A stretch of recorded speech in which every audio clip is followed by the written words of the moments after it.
אתה איש טוב, מיקי. אבל חיים שלך נגמרים. גנגסטר, אל תראה אותו אחורכי. אם הוא רוצה, יותר גרוע מאריאל זון.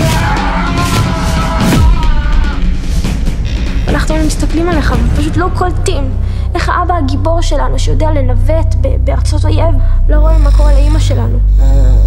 הוא אצל הזונה האוסייה שלו, זאת שאתם מסתירים ממני כמו חדירה למתקן סודי בעומק האויב. פה כל יומיים חוטף מישהו איזה משהו, חוטף משלם. אתה קולט אותי גנגסטר. בשביל המדינה המחורבנת תמותו. רק מהאנשים שלכם אתם פוחדים כאילו שאנחנו אימהות שלכם.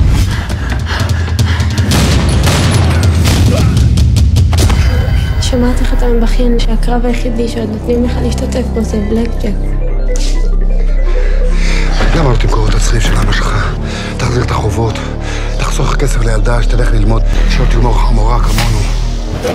אני יודע שאני בצרה, ובונו בצרה, וגם אתה בצרה. אתה תיכנס לים, הים יתייבש. זה לא משנה מי אתה או מה אתה. בוגר מלחמת פה, גיבור מבצע שם, איתור העוז, איתור הזובי.